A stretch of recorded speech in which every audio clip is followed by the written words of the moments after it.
الله الرحمن الرحيم كسو دواده ورش عيارها يا مانتا فضل جناعتك ku cusubtahay subscribe saar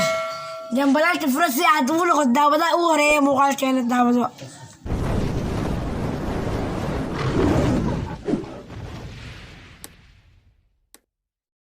kusoo dhawaada wararka ciyaaraha ee maanta todoba xidig oo iskaga tagi doona kooxda Real Madrid suuqa xagaaga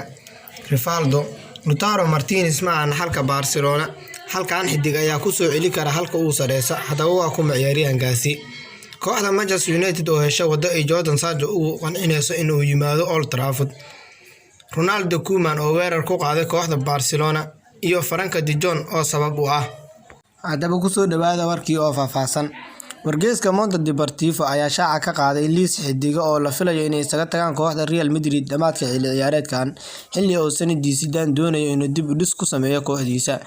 waxaa jira xidiga aan joogto uga ciyaarin kooxda Real Madrid xilli ciyaareedkan sida darteed macallimuhu sanadiisii doonayo inuu iska diro kooxda liiska ayaa kamid ah todoba xidig oo la filayo inay iskaga tagaan kooxda dhamaadka xilli ciyaareedkan si ay kooxda u hesho lacag ay ku xoojiso kooxda xidigaha Gareth Bale, James Rodriguez, Mariano Diaz ayaa hogaaminaya xidigaha la filayo inay iskaga tagaan kooxda Real Madrid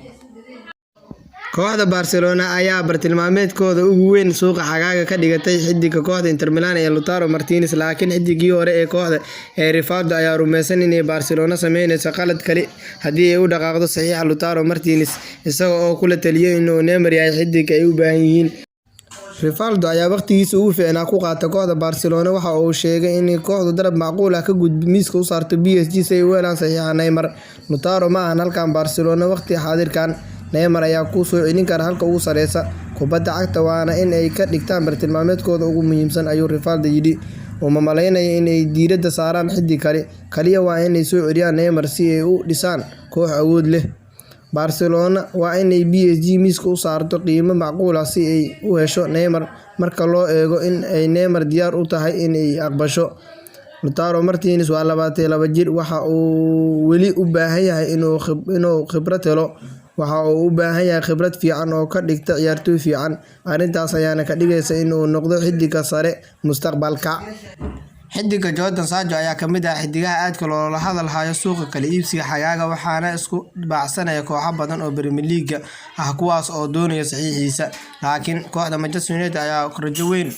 in ay saxiixa xidiga ku garaacdo kooxaha ay ku xifaaltamaan horaanka si ay ugu xoojiyaan garabka weerarka xilli ciyaareedka dambe Sancho ayaa la xidhiidhinaya Manchester United ilaa xagaagii hore laakiin waxaa la filayaa in ay awoodooda iskugu geeyaan saxiixa xagaaga dambe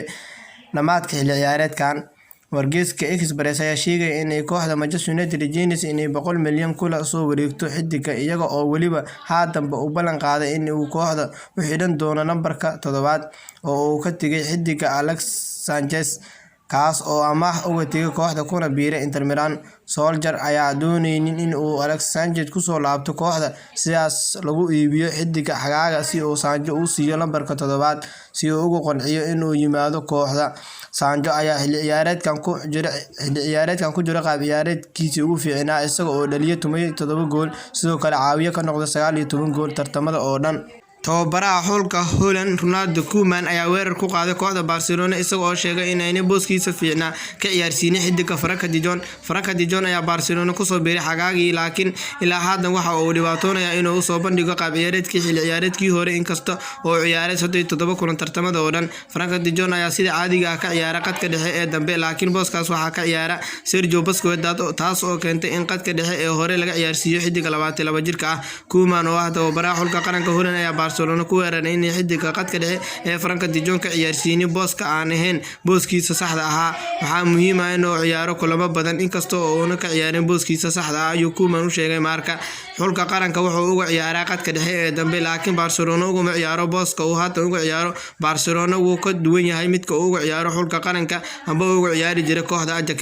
taas waxa ahayn wararkii maanta sidaas iyo nabadgelyo